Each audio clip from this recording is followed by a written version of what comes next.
Darn it. I blew it again. Uh, That was a bit of an anticlimax. Um, yeah, hi all. Glad yeah. you can make it for another Freedom Friday, wherever you are, in the world.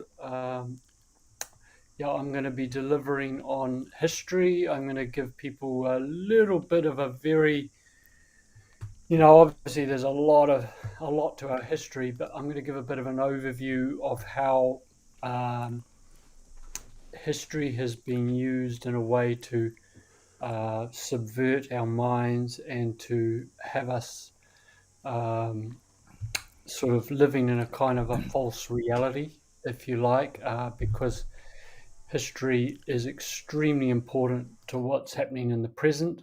And hopefully, by the end of the presentation, you'll see why that is. So, I'm just, without any further ado, I'm going to share my screen. Bear with me while I get it up and just have to fiddle around a bit here with the buttons. So, can you see that, Gerald? Is that hopefully everyone can see that? Start a slideshow. So, what has history got to do with now? Conventional history has created the timeline to the present day. Because the story of history has shaped our world paradigm and created the matrix with the financial, religious, and legal systems as its main pillars. So basically, that's saying that obviously we are the product, we're the end product of our history. Collectively and individually, we are living history now. But obviously, there's a story to humanity and how we got here. And I'm going to present a discussion that maybe it's not been true history. And furthermore, by decoding history correctly, we get to change the timeline into the future because this will truly allow people to know themselves, which will unleash a huge wave of light consciousness, i.e., that will break the spell, which means we move forward to the golden age as prophesied by practically every ancestral tribe and community that has basically ever been on the earth. So, the key systems, science, and history. So, the key systems that you will see recurring as a theme throughout history is economics, law, or the legal system, and religion. Really, when you look at history, as you delve into history, you see these key pillars or this key trinity actually of history coming up time and time again. The big stories about the Christian Crusades and the Roman times and the law and the rise and falls of civilizations and empires and how the economic system was at the heart of it. In those days, actually, war was a big part of conquering and conquest. Was how they got a lot of their how they built their empires, and they pillaged the gold and the silver and the jewels and all of that. So yeah, so economics to me is really paired very closely to law because the law is there to protect the economic system. And religion, the church, has basically run and controlled the law and controlled the economy throughout ages. When you go back, right back into history, that's how it's been. And as I say, these are all interrelated to all the sciences, because science is what shapes our, that's what creates the foundation for our life. As I said, war is very interrelated, because they use war to basically pilfer more money. And politics is obviously, politics is the way that the economic system, the legal system, and the religious system is basically shielded to a point, and also the way it's presented, if you like. It's the PR machine with the media to how it's sold to us in many ways. And then, of course, education, which is essentially the delivery mechanism of history. So education is the system which taught history. And when you look at all the subjects in our school, almost all of them have a reference to history, because language, mathematics, the sciences, art, geography, all of these have a very strong relation and correlation to history. It's just that what is taught now is an extremely watered down, highly. It's just a shadow of what it's truly all about. So in history, there's a lot of fallacies and inversions that have been presented to us through our education system and through our political system and the other systems. Like science, the basis of our world is really based on Darwinism and Newtonian physics. These are the mainstream sciences that underpin our worldview. So when our worldview or our paradigm view is in a certain way, that is very cemented. That's how we see the world. That becomes our belief system that really underpins virtually everything else. If the world paradigm changes, then the whole society will change. And that's what we're seeing now. We're seeing that transition now into a potential new worldview is coming, and some people are starting to see that now. They're starting to see the early stages of a whole new worldview, and a worldview also means a different self view. And it basically says that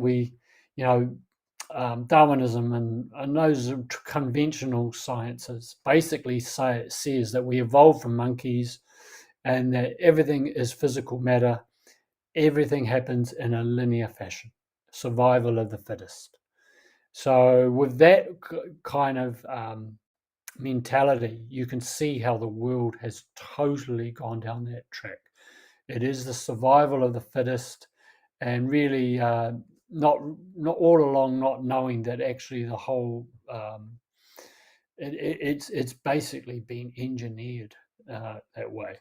So if we see everything as physical matter, energy is taken out of the equation, we will never be able to get to the truth of who we are. If everything's happening in a linear fashion, then it's very, very three-dimensional, or even even less. It's two-dimensional, which is obviously absolutely incorrect. And the survival of the fittest, well, you see that very much in the economic system. It's like the rich are the fittest in this world, but the rich, the super rich, are the ones that are pulling the strings. And in economics, the current money system says that resources are scarce. We must work hard to get anywhere. We are being noble for being poor, money is filthy, tax is inevitable, and our fractional reserve banking with interest on money printing is actually the legal Ponzi. So, this is how they've created it in such a way, in a hierarchical system. So these concepts of working hard, really all that is doing is expending our energy in order that we pay more tax so that we can stay on the mouse wheel. And this concept of scarce resources, there is actually some truth in that. But if we truly unleashed our creativity, resources are not actually scarce. They're only made out to be scarce, or if resources are running scarce, there's other very good alternatives that get suppressed, and so this is where it gets very complex. But I'm not going to go deep into it. But just you get the picture. So, and with law, the legal system, it's not actually a lawful system. It's not actually a system of law that's designed to help people. It's not. It's just not. The law is there to protect the legal system, to protect the church, and to protect the whole entire Ponzi, so that it's very, very structured, and it's very, very layered, many, many layers. And the law system is a big layer, just like the economics is a big layer. But within the law system, there's many, many layers again. So it's no wonder we get lost. Originally, law used to be based on natural law, and it was actually spelt LORE, which is more about the law as in nature's law and the story of humanity, really. So law as a LAW is really man-made law, basically. And religion in the past, the priests and the church held all the power and controlled most of the resources, including the money system, as I said, and the legal system, and pretty much whatever pretty much every area of life, actually. A lot of it is very, very sort of hard to sort of pick up. It's very abstract, and it's very, very sort of woven in such a way that we kind of don't see it directly. But if you start looking, you will see it. Hang on, I'll just get my mouse. So now we go back to our origin story and knowledge. And really, our origin story has been completely subverted and inverted. I'm not saying that there were wonderful men and women as well that walked this earth that were extremely evolved. I'm not saying that, but maybe that has also been used for their own design. But if you go right back to the very, very beginning, it really started with two main beings. I mean, this is arguable. Obviously, this is my view from the research I've done. But when you delve into this deeper and deeper, like I have, there is compelling evidence that actually we were seeded, where Earth was colonized by galactic beings or intergalactic beings, and also known as the Anunnaki or the Anu. Anu was their supreme being, and Ea, or also known as Enki, represented. It's also I believe there were literal beings, but there is also very much a metaphor aspect to them. And Enki represented the light, and Enlil, who was his brother, represented the dark. Now, this sounds very much like a Cain and Abel story to me, and the prodigal son and all of this. and you'll see it in our language. And clearly, if they came to Earth, they are here to with a specific purpose, and that is, that's a huge topic. But basically, they came here, I think, originally to mine gold. That's what they came here for, gold. So immediately there's a reference to gold, which is a reference to economies, and so that I find that very interesting. Anyway, we could say there's a battle of light and dark going on now, and it's interesting that this goes back to the very beginning. I pose a question: are our ancestors and the gods? I say gods with a little g, because these beings, these Anunnaki, installed themselves as the gods mentioned in the Bible, and it's in Genesis, where they said that we shall. Basically, they're saying made us in their image, in the God's image, not God singular, but God plural. And that's a very, very important point, because they're saying that they made us in their image in Genesis. And so are they actually extraterrestrials, or actually I call them interdimensional beings or interdimensional travelers? So basically they came from another time. They came from another time and another dimension, and they landed here maybe 200 to 400,000 years ago to colonize Earth. But I believe they had been coming and going here for millions and millions of years.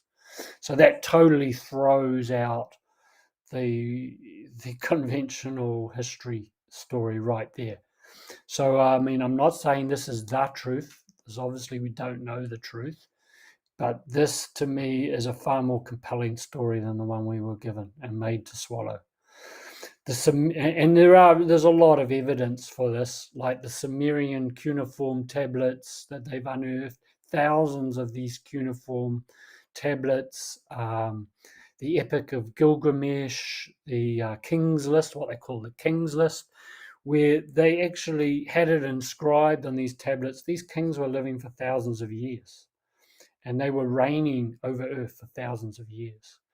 Also in the Dead Sea Scrolls, or known as the Essene, I think the Essene Scrolls, the Dead Sea Scrolls also talked about, travelers from outer space, from, other dimensions, and how we kind of lived, and how the world was constructed. There was heaps of information in there.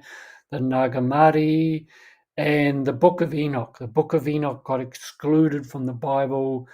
Found that very interesting, because Enoch is talking about, and he was depicting flying craft and being giant beings, and beings that could just come and go and materialize, dematerialize. So it's no wonder that got eliminated, along with many, many, many other books as well. So in the beginning, there was no religion. It was only the pursuit of knowledge, or gnosis, as they called it. And this is what science means. Science actually means truth, which is obviously the byproduct of true knowledge. And we were taught to know thyself. That was the one of the primary things that they would educate people on.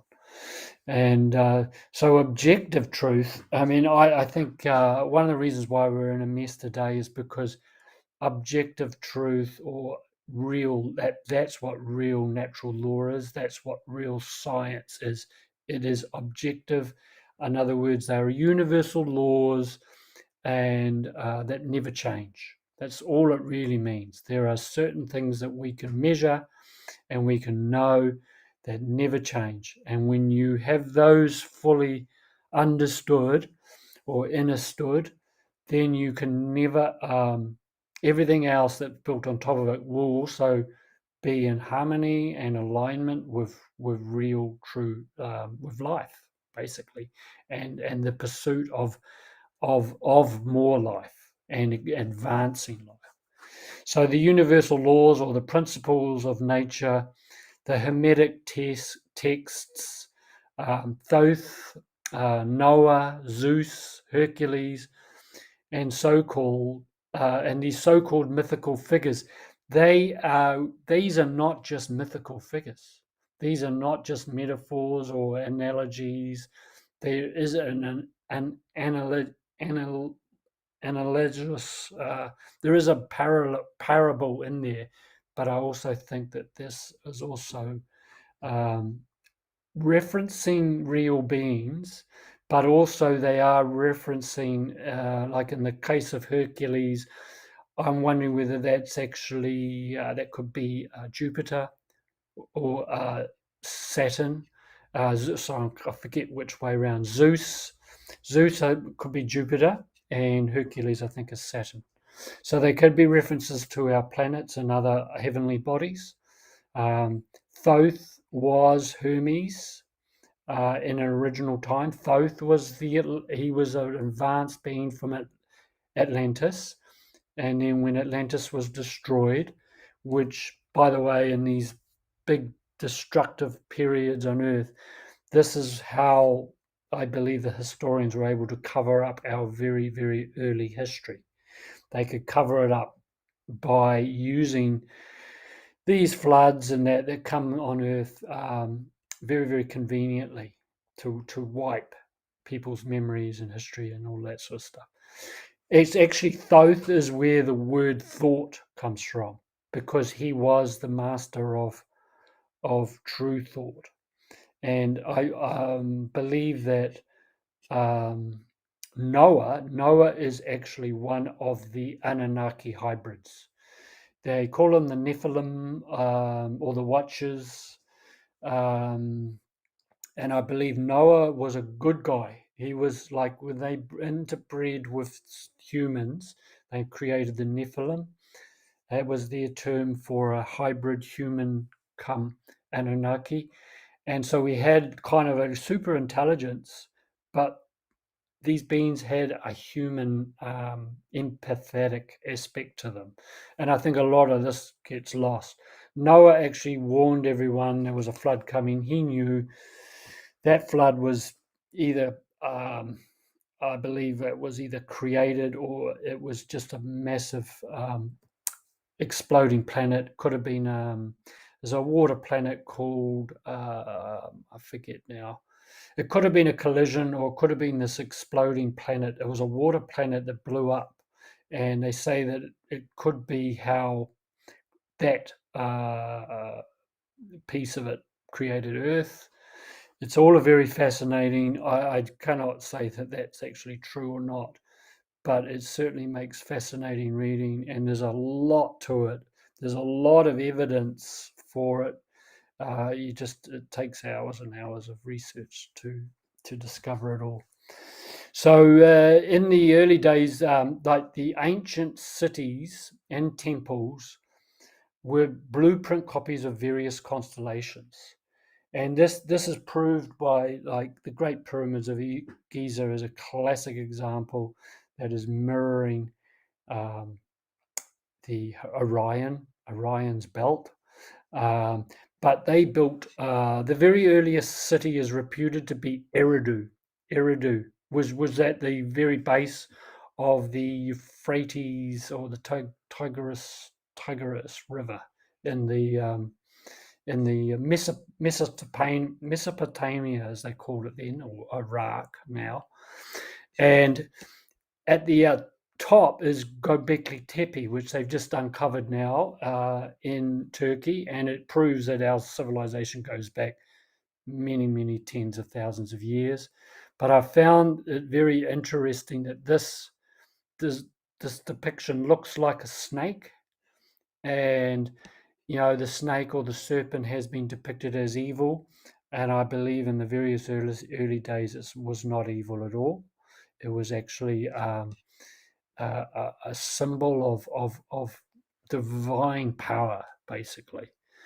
And there's a little bit of script here that says the path of Ea being Earth, it also, as I say, it's a reference to Enki, begins at or after heavenly Eridu, which on earth was the most ancient of the Sumerian cities. It's from Sumeria is where we get all this evidence of our early history through the cuneiform tablets and other scrolls and writings and statues and all sorts of things. And so in heaven, sorry, I'll say that again, which on earth was the most ancient of the Sumerian cities, in heaven, astronomically the same as the constellation Eridanus, known as the river of forgetfulness or the underworld. So they talk about this underworld, and that's where apparently Ea went. He went into the underworld. Now, so did Thoth. He also talked about going into the underworld. This is a very fascinating thing. And in the const, a lot of the our galaxy is referred to as a river. When they talk about rivers, it's also a river of a constellation or the stars. And so, but the thing is, what I'm getting at too here is that we are a map. They are mapping. They've mapped out cities and temples based on the constellations. So this is a map of the same area. That would be the Tigris River that on that last day, and then you got the Euphrates, which is coming down here, and they meet at and you can see they meet sort of around here, around Eridu, where Eridu was. Eridu is off the river and shown in this map. This is an ancient map. But back in those days, I believe the river would have gone right past it. It's obviously it's changed its course. And then you can see these are where these other ancient cities were all located. You've got where my mouse is. You've got Sumer, Lagish, Umma, Uruk, Babylon, which came after Sumeria, Babylon. And then you've got up here Assyria and Akkad and all these other areas. And then over here, of course, you've got Egypt. And then in here, you've got the Israel now, this current time.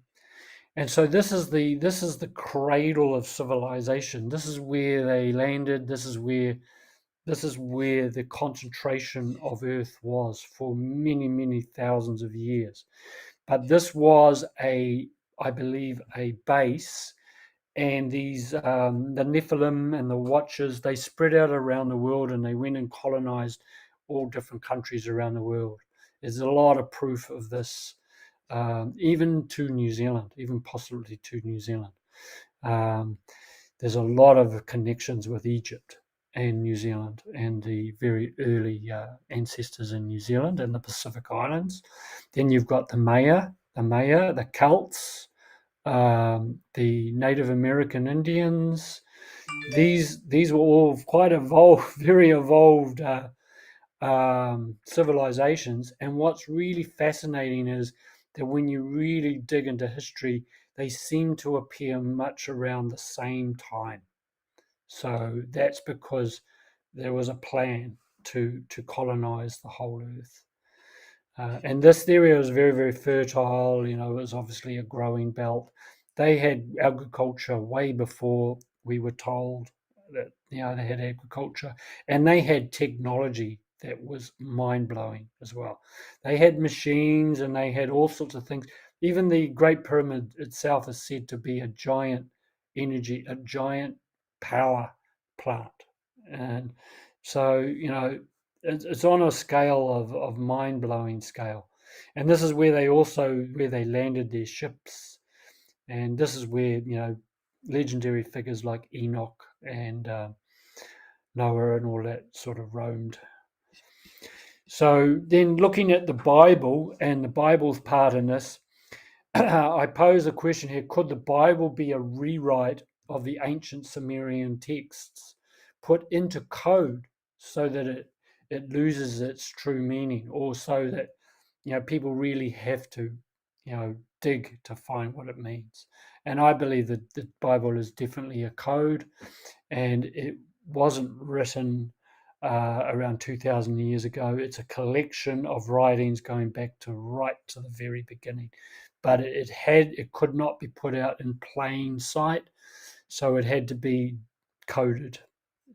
And when they say, who are the gods, like as I mentioned before, they say in Genesis that we were made in the God's image. And they installed themselves as gods. And if you imagine that you were an early hominoid on Earth and these beings came down, you would see them as a type of God, even though I believe the word God has been completely misinterpreted, or actually it's been heavily bastardized. It would be not too much of a stretch to install these beings as gods. And a religion actually means to bind again. Religion, it means just to lig means, and it's got a reference there to law as well. So that's really what, when you look at root words and you look at their meanings, it sort of gives you the true understanding of what they actually were saying. And the Christian Crusades could have been a drive to convert all people from knowledge seeking to God fearing.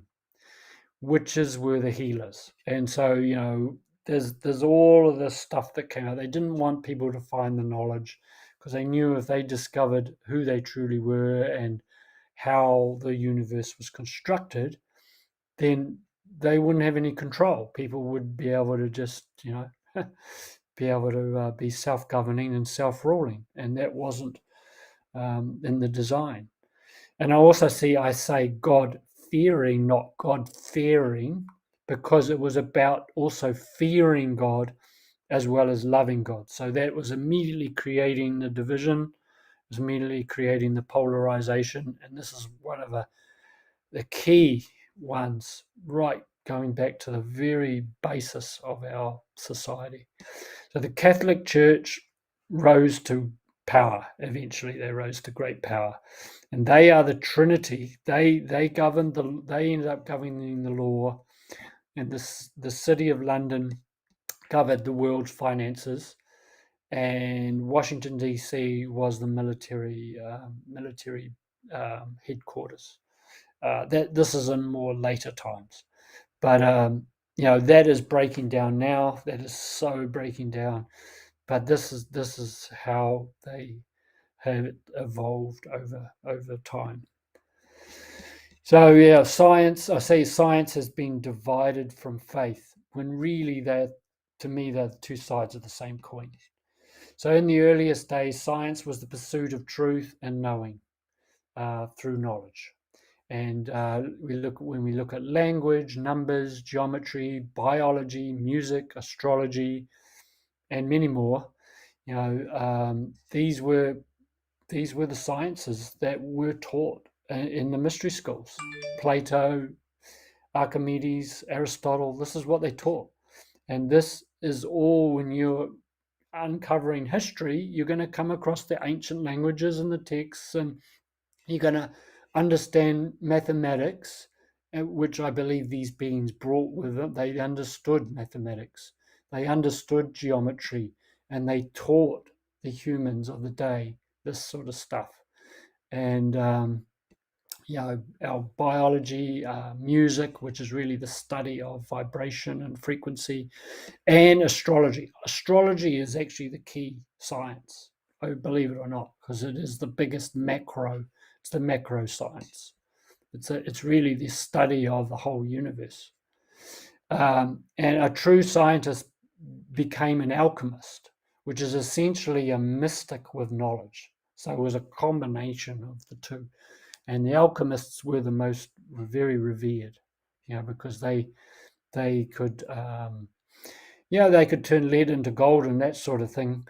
But the alchemy is really pointing about turning base emotions into highly evolved consciousness. That's what the alchemy was really about, is turning emotions into highly evolved kind of energy states. And then we come across the trivium, another reference to the three, the Trinity, which was the study of grammar, logic, and rhetoric. And grammar, logic, and rhetoric together make up language as we know it.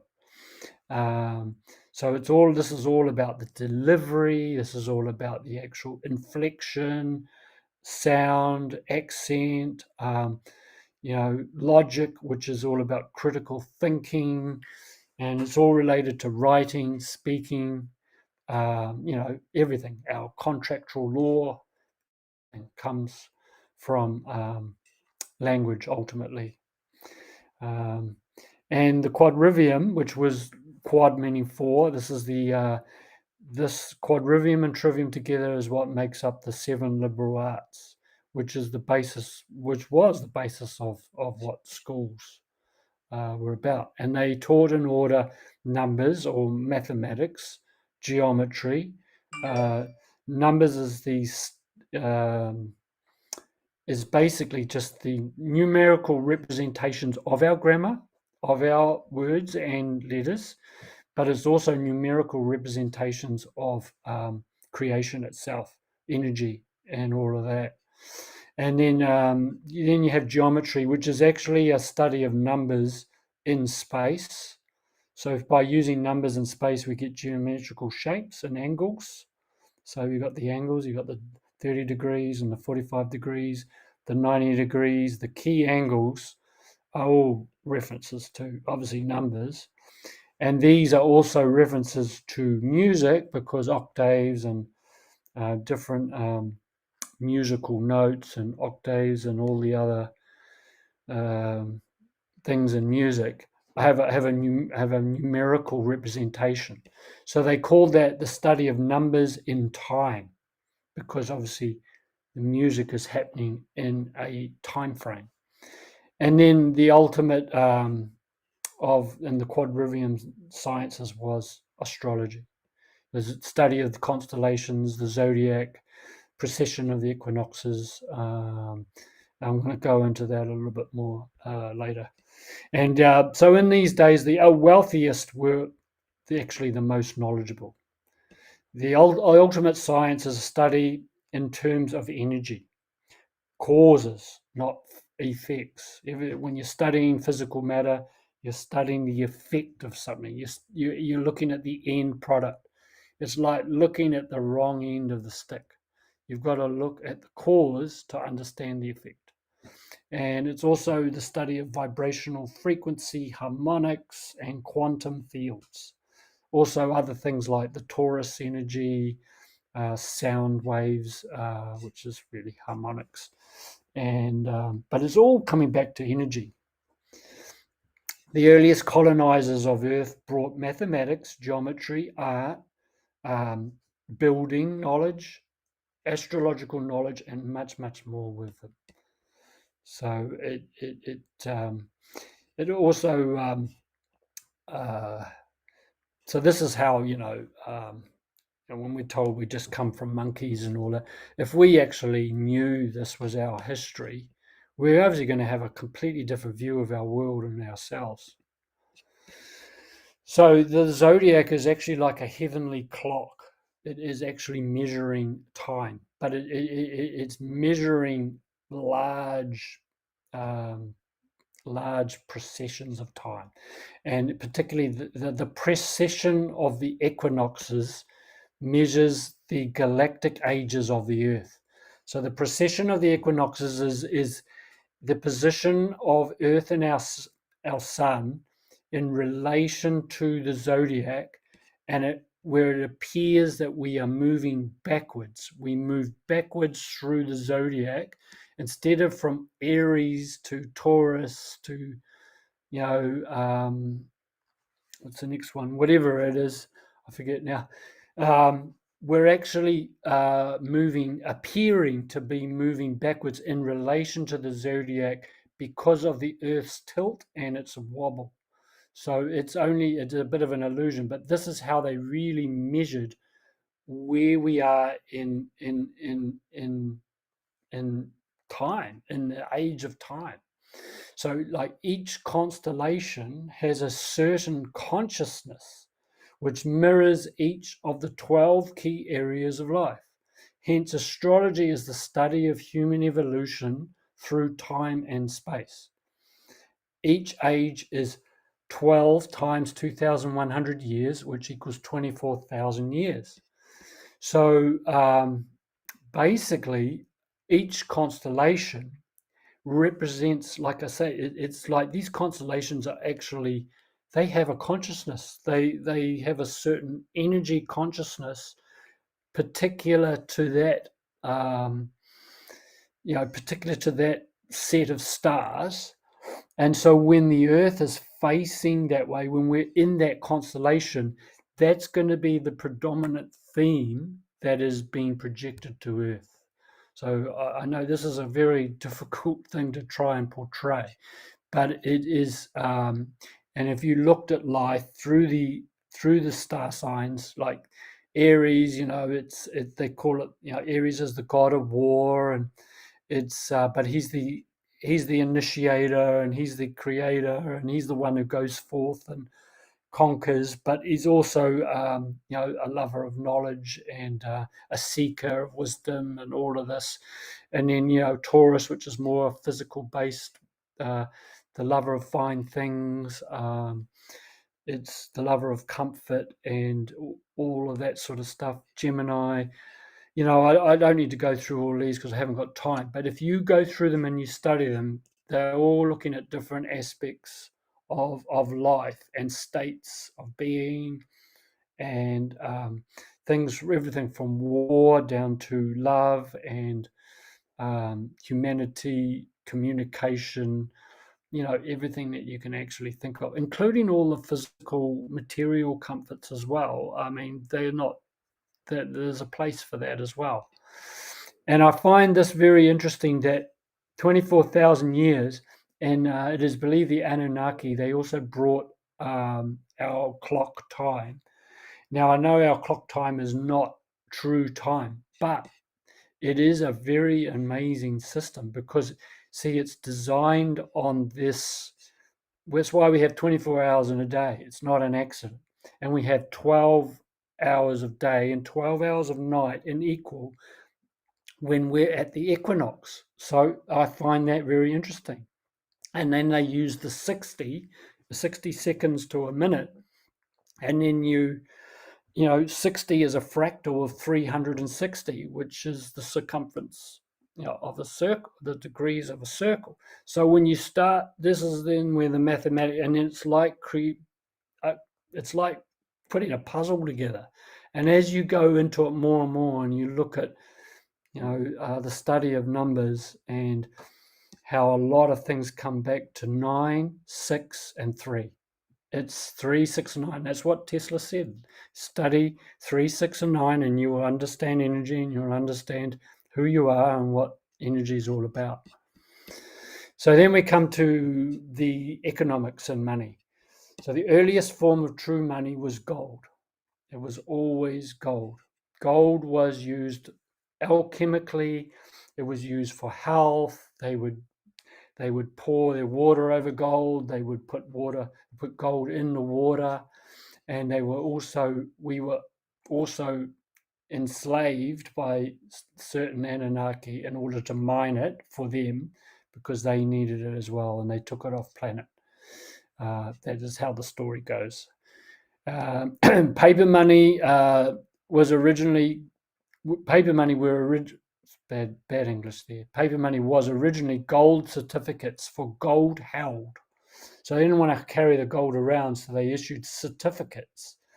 And this is how we ended up getting paper money.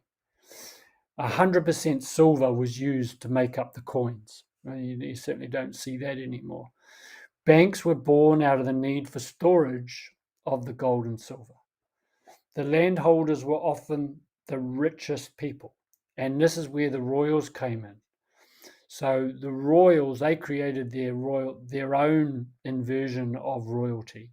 I might add that there is actually a kingship in true spirituality, but that, like everything, has been subverted. So when people think of the royal family, you think what a bunch of thieving idiots, or you may not have a very good view of them, or you might be a royal lover, but whatever, it is not the true royalty that what it was supposed to be. Kinship was totally different. So royalty was their way. The royalty we have now was their way of preserving their bloodlines, creating class division as well. The law of the king controlled the money. So the king controlled the money. He controlled the land. Therefore, he controlled the money, and everything went with the king. And that is one of the two prime pillars in the system matrix. And the legal system is the other one, which was controlled by the priest. And I think I mentioned that in the next slide. So the legal system, law, and nature's law. The legal, again, so really what they're doing is they're taking natural law and they're making their own man-made law out of true a true universal law. So the legal law system is a fictional bondage system and was controlled by the priesthood. The second main pillar that they upheld. So think of the pillars and archway to their buildings. The pillars, the two main pillars, and the arch going over the top, which is a reference to our sky and the sun and its trajectory across the sky, by the way. Then they created their maritime law. So that is important, because if you're on your own land, you're kind of sovereign. If you are in their law, you're on the sea. And if you're on the sea, it's a moving sea. You are not grounded, and therefore you basically lose your energy, you lose your rights. Originally, it was called law, as I said, L-O-R-E. And when you talk about the myths of law, or the law of the ancients, or they were talking about the law of a time past, and all of that's old language that we've lost, and it's just become L-A-W. But law has this L-O-R-E has a completely different connotation and context. So the meaning of laws of nature and ancient stories pointing to the truth. That's what really law is. Lawful honors the living being and their rights. Lawful as in common law. Hermetic laws became the heretics. So if you were upholding knowledge, or you were following Hermes, this is where the word heretic came from. And so that's like, if you've been called a racist today, we're the heretics. If you are going against the predominant mainstream, you will be called a racist, or you'll be called a misogynist, or you'll be called all these other names. It is just like the modern day heretic. Hermes was also Thoth and Poseidon. These were immortal beings, and they came in from age to age to help humanity. The 10 Commandments in the Bible are the original laws, L-O-R-E, basis of common law. Do no harm is the maxim, as said by Hippocrates. So everything is inverted in order to create the matrix. So basically, God is, has become a dirty word. So instead of, they will talk in terms of God, but what they really mean is the opposite. Everything is, whatever is portrayed in the world, their meaning is actually opposite, but they can't come out and say that. So what they do is they act by pretending that they are one thing when they're actually the opposite. And if you really look, you will see this everywhere. So don't take my word for it. This is just my truth. They installed themselves as gods versus the one universal creator. And I just said the one universal creator. I didn't say God at the end for a reason, because the word God has just been so misaligned. But there is a creator, and there is only one. But they have confused us by creating all these false gods. The word God has been subverted, as I said. The Pope is, in fact, in disguise. There is also a black Pope that people don't even know about. He's the one who's really controlling the show. But the white Pope, if you like, he's also, this is all show. It's all like a theatre show. As hybrids of the original Earthcomers and star seeds, we have immense creative powers. However, they are largely latent. So it's basically being conditioned out of us. But they are there. They are there because our ancestors are those original hybrid beings. The Nephilim are our truest ancestors. We all came out of them. Or we came to Earth from another star constellation, and for reasons only known to our soul, but we came here basically, I think, to experience life as in a 3D in a 3D Earth, so that we can then truly rise from the absolute base, from base level. To know thyself has become distorted to feed thy ego self. Knowledge, science, and religion, divine energy, have become divided when in fact they are different sides of the same coin. When you really delve into science, and you delve into quantum science and the field and true energy, and then when you look at religion, or not religion really, religion's obviously the superficial side. What religion is supposed to represent, they are the same. They are absolutely the same. They meet in the middle. So it's as above, so below. Everything that's above in the heavens is happening down on earth, and there's many variations of that. Like like I say, the temples down here mirroring the heavens. But the same energy that's here on earth and in us is also the same energy that's at the farthest reaches of the universe. So war, what is it good for? War is simply a money-making machine, playing both sides to divide, using all the systems of economy, science, religion, politics, and law, etc. War leaves a scarring effect that lasts for generations. We have this thing called catastrophism, and trauma, deep trauma, stays in our genetic bodies, and then it carries over to the next generation.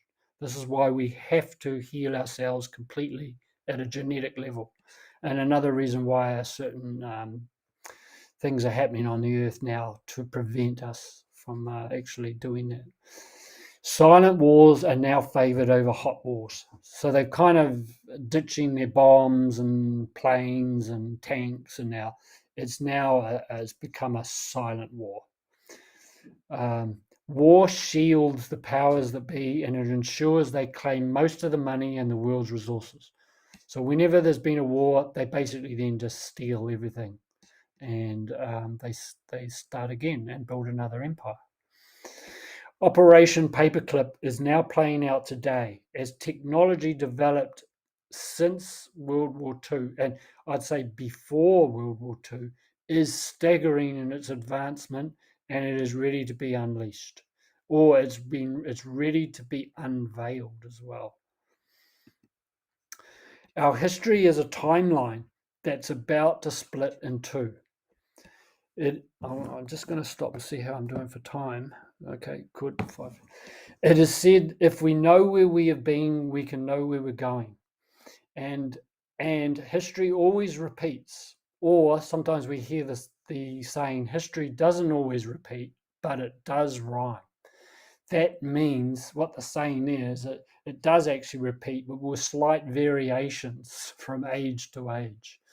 So if we truly know our history and where we have been, then clearly where we are going is going to be a completely different to where it is actually looking at the moment. If we don't know our illustrious history and our greatness and our creativity and our true majesticness, we'll never aspire to be that. It's basically quite simple when you think about it. So I think that is true until now. I think now we are rewriting history. We have the opportunity to rewrite history. And as we do so, we rewrite our future. So our future depends on the history that we adhere to. So if we are going to just completely believe all the lies that we have been fed, well, our future will be much of the same.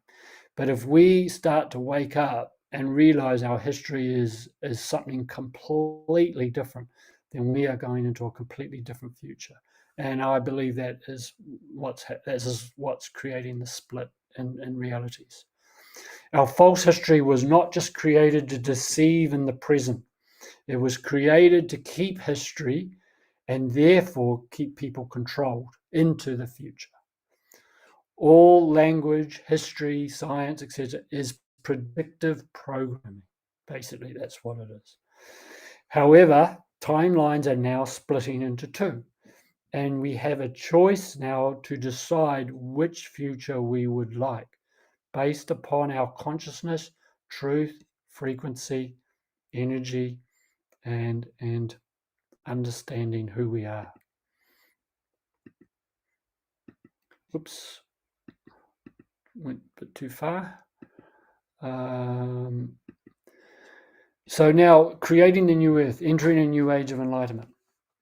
So this time now is the greatest time in history for thousands of years to make a break from the matrix, because time, i.e. large cycles and movement in space of our solar system, is on our side. We are moving into the Age of Aquarius now.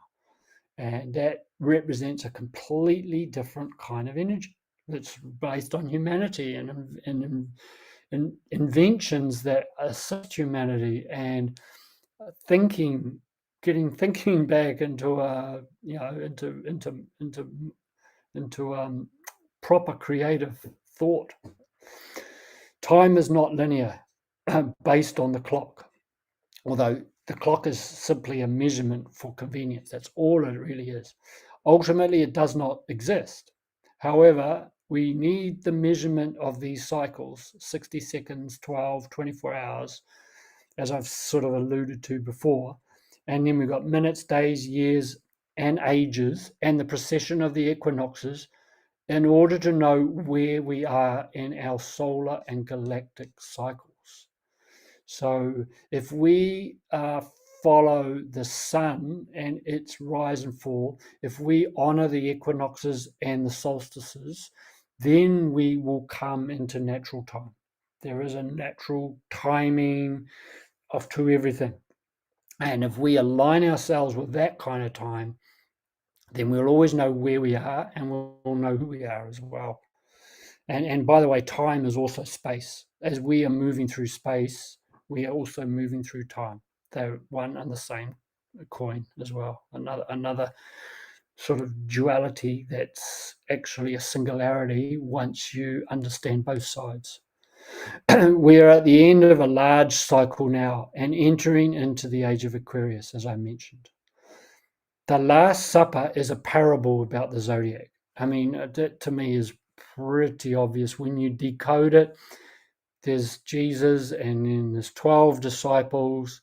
So each of the disciples is actually one of the constellations or one of the zodiac. And interesting, he's the 13th. So 13 is the real number of transcendence. 13 is the number that transcends us into another reality. So as good as 12 is, and 12 has got an amazing representation to much of the mystic kind of knowledge in that, where we have to transcend past the 12 into the 13. This time has been prophesied by our ancestors, and they, which is us, left clues for us to find now so we can transition into the next stage. So, I believe that we are essentially the ones we've been waiting for. We are the ancestors in a way. And our ancestors as us left clues for us, which we're finding now. And then as we find those clues, this is how we time travel, because we can literally then start moving out of this sort of matrix, this 3D matrix, and everything will start to become very fluid. And this is why we're going to see some crazy things happening in Earth going forward, because this is going to become more and more prominent. And I believe the Earth itself is going to have a major energy shift, and the sun is going through a major energy shift, hence why the climate is changing, but not for the reasons of CO2 or what we're told. And then comes the split in realities. So our consciousness dictates our future. It is not a one size fits all. So when I see a lot of people in fear, this is what's happening and this is going to happen, it's only going to happen for them if they truly believe it. The thing is that other people can have a different reality or a different experience based on their belief systems and where their energy level is at. Technology will play a key role. It will play a key role as a tool. It is not the be all and end all, but it can be used for bad. And this is what the powers that be will try and do. But again, it's just another inversion. Come back to the inversion again. Technology is like a hammer. You can hammer in a nail, or you could hammer someone over the head. It's really in the hands of the person. So without technology, would humans have what we have now? And if we took away all our technology and we had to survive in the wilderness, I wonder how well we would actually do. It would be an interesting exercise and thought. So people labor on about the technology and it's going to kill us and it's going to do this, that, and the other thing, but take it all away and then see how they're going to survive. I believe most advanced technology is being handed down to us from other worlds and the interdimensional travelers. And I believe that has been on Earth for a long, long time, and they don't want us to discover that either. The metaverse is an example of the split. So the metaverse is another example of a split. It's almost like a sub-split in the timeline. It's another escape. It's another kind of split that could actually serve a kind of purpose, but ultimately, I think a lot of people will get lost in the metaverse. A parallel economy on the blockchain is another type of split, and again, that could be a very beneficial. It's going to be, I believe, we will create a very beneficial split based on the blockchain. The 5D Earth awaits. The grid or galactic codes are already in place. So what I mean by that is the template for a 5D Earth or a higher vibrational Earth is already here. It's overlaid around us. We just don't yet know it, but the template is there. And so that means we just have to choose to align with it. And as more of us do that, more of us will find our way in there. And that is, to me, the ultimate, that's the ultimate universe that, or metaverse that I'd like to be in. From here, it is us people that create the history. So it is up to us now what history we create from here on in. So that is my take on history.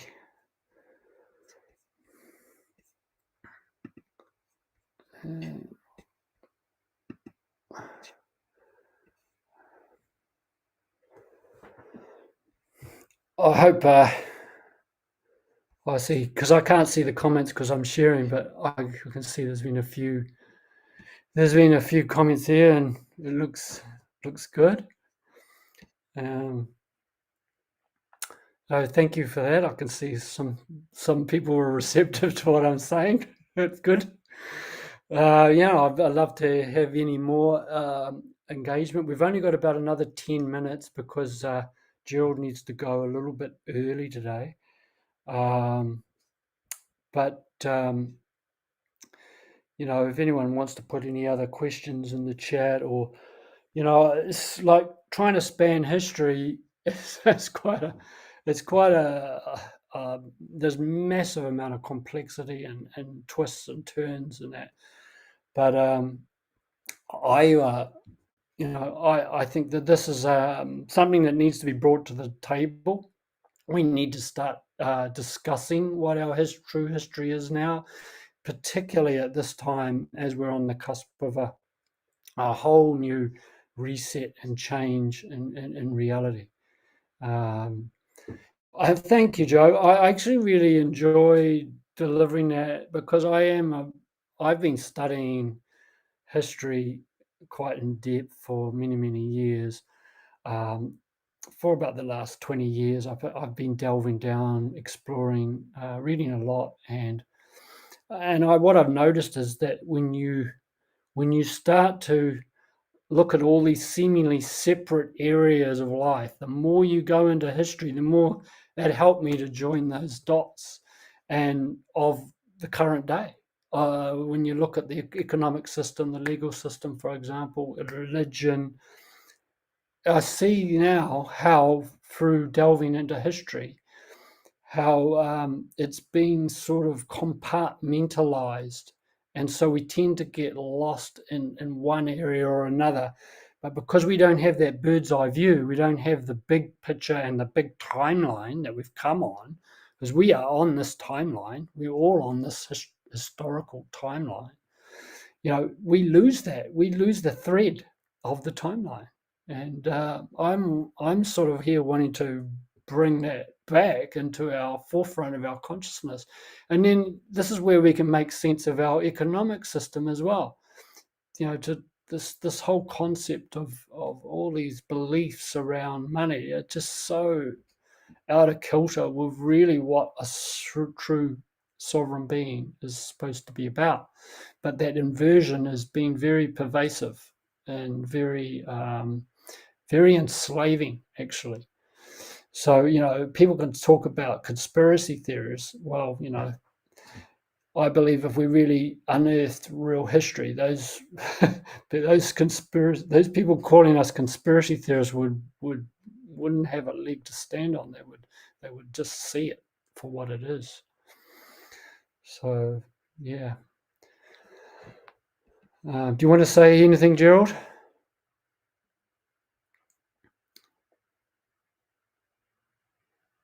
Not at the moment. I'm just handling some questions. Tejas Okay. is asking how can he share it with his friends, and I was just saying, well, they can become free or paid members if they wish and watch it, or you could send them the live stream link. It's an unlisted link. So you can't find it on YouTube. You can't search for it. But the best thing is to become members and just become part of the community and build their knowledge and share knowledge and all that with us. So I think that's probably the best way for them. Yeah. Yeah. Yep. Perfect. I was just going to. Oh yeah, I just needed to get the link for the membership.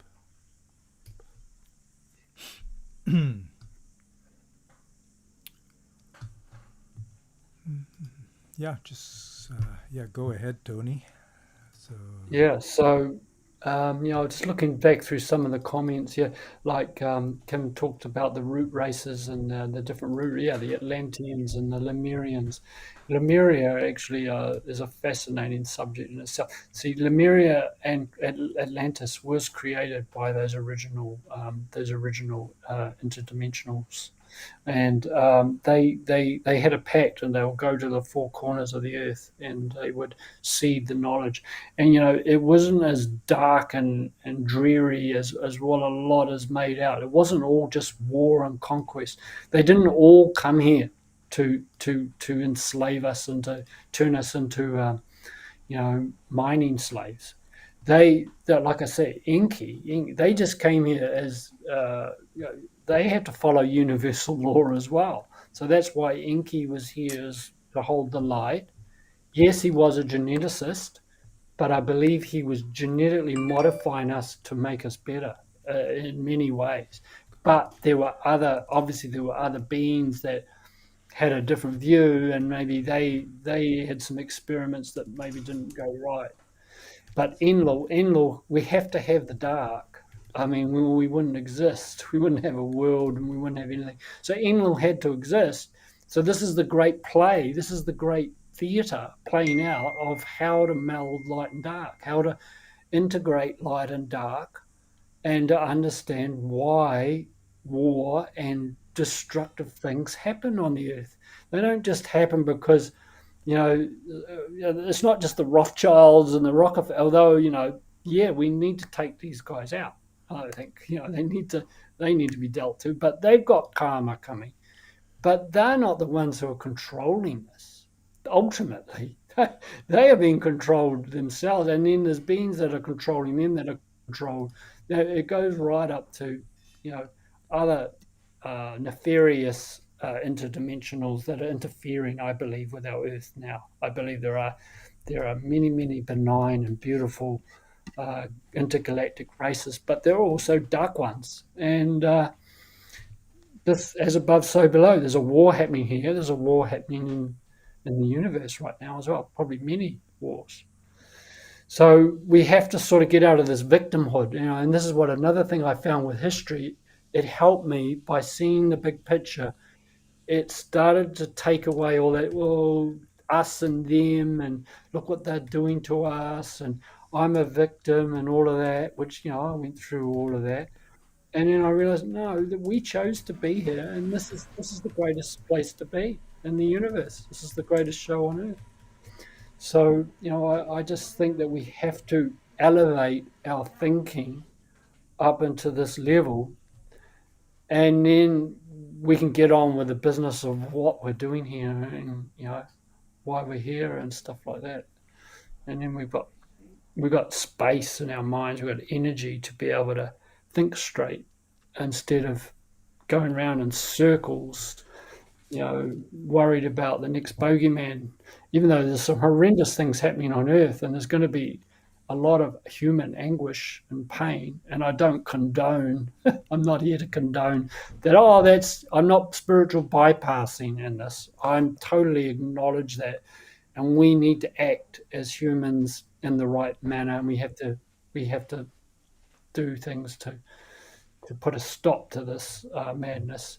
But at the same token, we can still have our mind on these other matters about, causes and why are we here and why is this actually happening.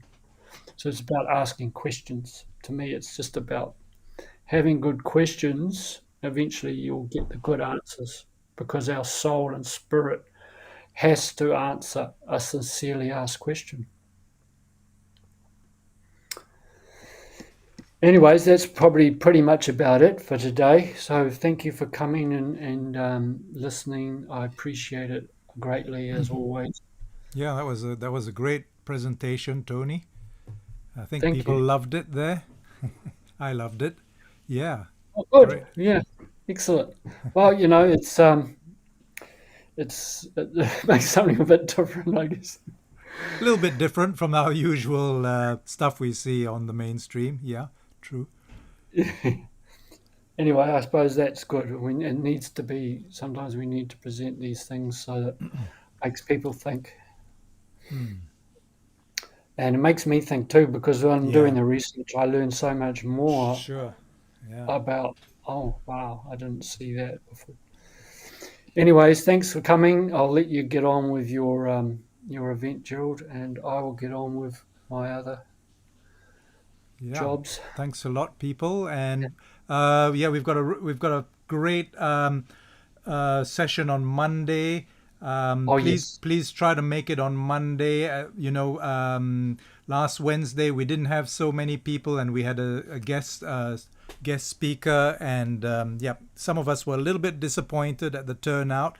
So please try and make it on Monday. Neil Morrison, the Evo Rich leader of New Zealand, or one of the leaders, is coming to tell us the really time-sensitive news about what's happening with Evo Rich and the crew token. And it's really interesting news, and I think you'll find it exciting, and help you put together the pieces of the Evo Rich puzzle, because I know that for a lot of you, you're wondering, what is Evo Rich? It's so big, it's so complex. So what we're going to do over the next few weeks is to bring the pieces, present the pieces to you so that eventually you can bring the puzzle together. And once you put the puzzle together, I think you'll be really blown away by the potential. So Monday, Neil is going to give an overview from his point of view as someone who's been in Evo Rich for since 2014 or for 4 years, or for 4 years. He's been in it for 4 years, and he's he's been in it. No, he's been in it for 6 years, since 2016. 2016, yes. And he's very close to he's in contact with the people who are the founders and the developers of this whole system, the brains behind this system. And so he will be able to give us, the just firsthand, if not, secondhand, if not firsthand knowledge of what Evo Rich is about, and also about this time-sensitive news that is going to roll out over next week. And if you want to take advantage of that, there will be lots of you can get quite large gains from it if you are interested in it. So yeah, make it Monday 4:00 and we'll give you the details. Yeah, and it's not just for existing Evo Rich members, it's for anyone as well, because you can jump on board. There is a golden opportunity, a golden window. Yes, that's going to exist for about a week and a half, and then it will be over. Yeah. But we'll go into the details of that. But it is a fantastic opportunity. It doesn't come along that often. Yeah. So in fact, it's normally a premium webinar on Monday, but we've decided to make it open to everyone. So bring your friends, bring anyone, and we'll put out the details, and you can watch it on Facebook or on YouTube. Yeah. Look forward to seeing you there. So in the meantime, have a fantastic weekend. And thanks a lot, Tony. And thanks Joe. Thanks everyone. Today. Bye. Yeah. See you. Bye.